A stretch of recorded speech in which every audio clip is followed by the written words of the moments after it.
Uma das visões mais básicas do mangá de Black Clover é a luta do Asta em fazer com que seu mundo se torne ainda mais justo. Na visão antiga de Nash, um pobre se tornar o Rei Mago era algo impossível. É muito interessante pensar como o Tabata, ele foi construindo a sua história, foi construindo a sua trama de uma forma muito surpreendente. Porque por mais que o Asta tivesse a cabeça nas nuvens, ele tinha ao seu lado, não tô falando nem de um nobre ou de uma pessoa da realeza, alguém que já duvidava do seu sonho. Alguém que, não por ser mal, mas não por ser alguém que tinha um coração duro, mas sim por causa da dureza da realidade que eles viviam. Nash era essa pessoa que estava colocando os sonhos do Asta em um buraco. Mas Asta está quebrando o destino na qual as pessoas comuns não podem sonhar,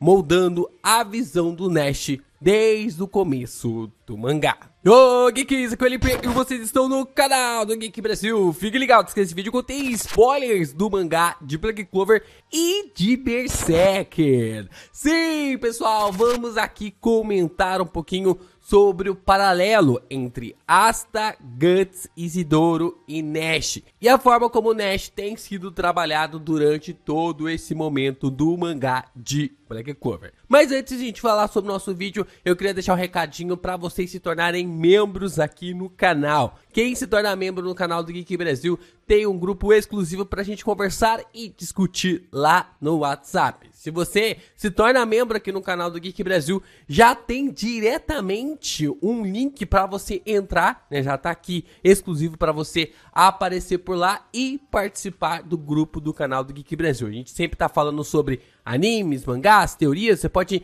fazer as suas indicações, teorias, questões. Você pode mandar isso por lá que eu estarei respondendo o mais breve possível.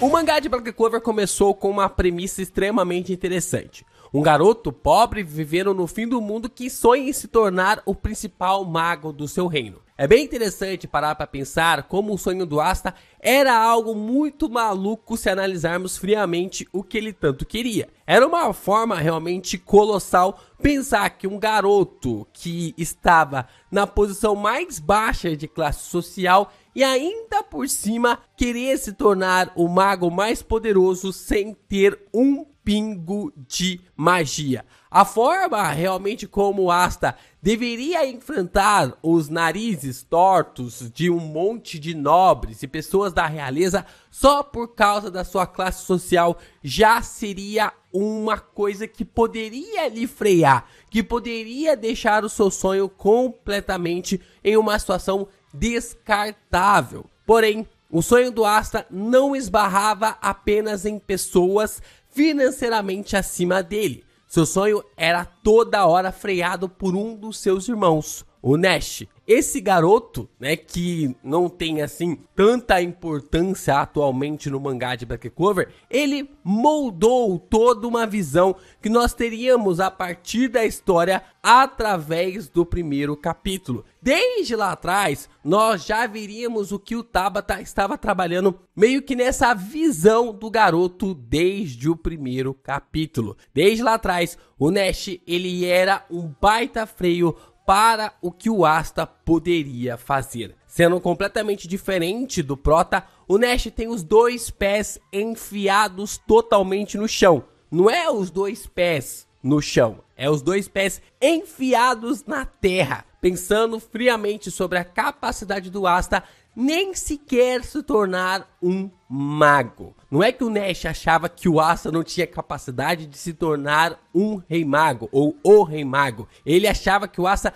não tinha capacidade de se tornar nenhum mago. Nas palavras do Nash, sem usar um pingo de magia, o Asta não conseguiria nem arrumar um emprego. E é muito interessante porque você vai analisando essas palavras friamente do garoto, e é realmente um garoto que está falando isso com o Asta, e você vai observando que o nosso protagonista não teria um encaixe sequer neste mundo que é movido por magia. Em um mundo movido por magia, onde as pessoas usam os seus poderes mágicos para poder trabalhar, para poder plantar, para poder colher, para poder fazer qualquer tipo de coisa. Se você não tem um poder mágico, você não consegue um emprego para nada. Não tem nenhuma espécie de serventia para você neste universo. Mas a realidade do Nash era ainda mais cruel. Seus pensamentos sobre o Asta não era apenas de não se tornar um rei mago. Não estavam ligados apenas ao prota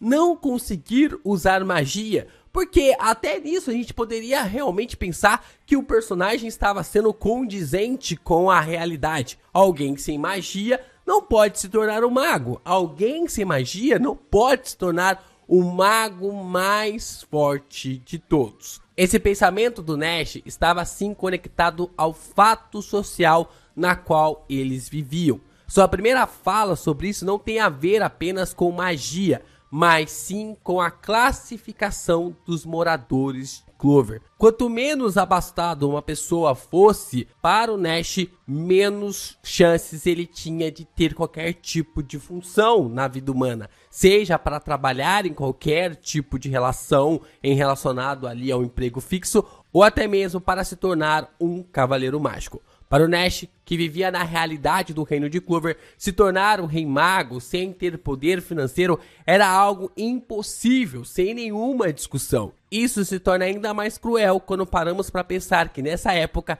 ele tinha entre 9 a 10 anos de idade. Um garoto, uma criança, na qual se você perguntar para o seu sobrinho ou para o seu filho o que ele quer ser quando crescer, muitos responderão questões que são completamente fora da realidade, mas isso faz parte de um sonho de uma criança, de um pensamento. Alguns irão alcançar, outros sonharão com ideias e pontos totalmente diferentes, mas todos chegarão a um único objetivo. E o Nash já tinha um pensamento nessa época de que a realidade era cruel demais e não era nem dada a autoridade para eles sonharem. E nem mesmo o Yuno foi capaz de mudar a mente do jovem garoto. Mesmo tendo um poder mágico latente e com muito esforço para conquistar os seus poderes e as suas habilidades, o Yuno não foi capaz de alcançar o seu coração. No capítulo 1 mesmo, Yuno mostra seu poder mágico. Mesmo sem um grimório, ele consegue moldar seu elemento de uma forma magistral, na frente de todos, o que já daria ali uma capacidade para que o Nash pensasse que alguém que veio daquela realidade, de alguém que veio do interior do reino de Clover, poderia chegar ao posto de rei mago. Mas repare no detalhe incrível que o Tabata deixa para falar sobre o Nash na execução, nessa ação sobre o Yuno. O Nash sabia que o Yuno desejava ser o rei mago.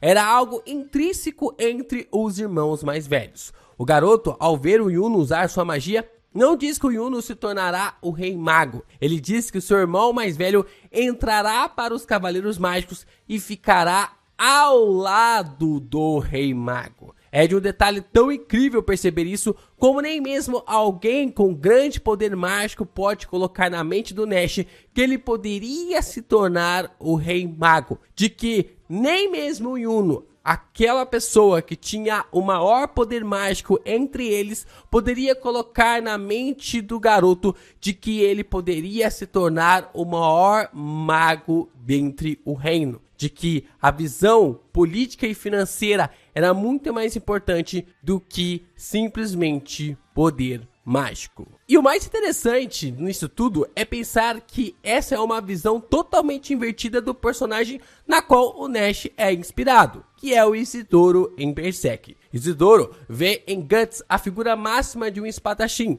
na qual deve se ter. Mas, pouco a pouco, ele vai percebendo que o espadachim negro é apenas um ser humano comum. Como a gente tem analisado e visto os últimos capítulos de Berserk, a figura mitológica por trás do Guts tem caído cada vez mais para o Isidoro, que as lendas que ele ouviu por aí são em voltas de magias e encantos. Tudo isso para deixar a história do Guts, para deixar tudo aquilo que aconteceu com o Guts de uma forma mais lendária, em volta de uma névoa que não é palpável, que não é tocável, que deixa o Guts cada vez mais distante em volta de grandes mazelas. E para não deixar esse canal também em terríveis mazelas, deixe aí o seu like, se inscrevam no canal do Geek Brasil e compartilhe esse vídeo com seus amigos que são fãs de Black Clover também. E o mais interessante quando a gente começa a pensar na inspiração do Nash, que é basicamente ali o Isidoro, a forma como o Tabata ele se inspira para criar o Nash na base do Isidoro em Berserker, a gente vê claramente uma inversão dos papéis de uma forma que pode nem ser tão proposital assim. Porque o Isidoro ele se juntou ao grupo do Guts por crescer ouvindo as lendas do Espadachim Negro e por isso sempre quis se tornar igual a ele. Mas agora, nos últimos capítulos, tem enxergado cada vez mais que Guts é um mero humano. E eu acho tremendamente interessante a forma como a staff de Berserk tem construído essa visão nova, né? Essa revisão dos fatos para o olhar do Isidoro. E como ele está sendo construído como um espadachim através dessa realidade, desse choque de realidade por conhecer a verdadeira visão do Guts. E o Nash tem ido para o caminho inverso. Pelas atitudes do Asta atualmente, ele tem enxergado que pode fazer qualquer coisa. Cada adversário que o Asta enfrentou, cada batalha que ele lutou, cada dificuldade que ele passou serviu para moldar o seu coração, serviu para moldar o coração do seu irmão mais novo. É uma questão muito importante porque o Nash começa o mangá de Black Clover completamente desacreditado do que o Asta poderia fazer. Não só o Asta, mas também o Yuno. Isso serviu de inspiração para ele para conseguir chegar ao posto de Cavaleiro Mágico quando completasse 15 anos de idade. O Asta foi mudando o coração dele pouco a pouco. A cada saga que se passava, o Nash foi entendendo que, por mais louco que o sonho do seu irmão fosse, naquele mundo ainda era permitido sonhar. Por mais maluco que fosse, por mais que a realidade às vezes diga que para o Asta era algo impossível se tornar um Rei Mago, ele estava pouco a pouco mostrando para o seu irmão que isso era uma nítida verdade. E é muito mais fabuloso quando você para pensar a forma poética que o Tabata conseguiu colocar um personagem tão incrível e simples como o Nash, inspirado pelo Isidoro de Berserk, mas ao mesmo tempo trazendo um papel completamente invertido ao personagem. Hoje, o Asta traça um norte para destruir esse futuro, para quebrar este futuro que tenta impedir dele fazer do reino de Clover um lugar melhor para todos viverem.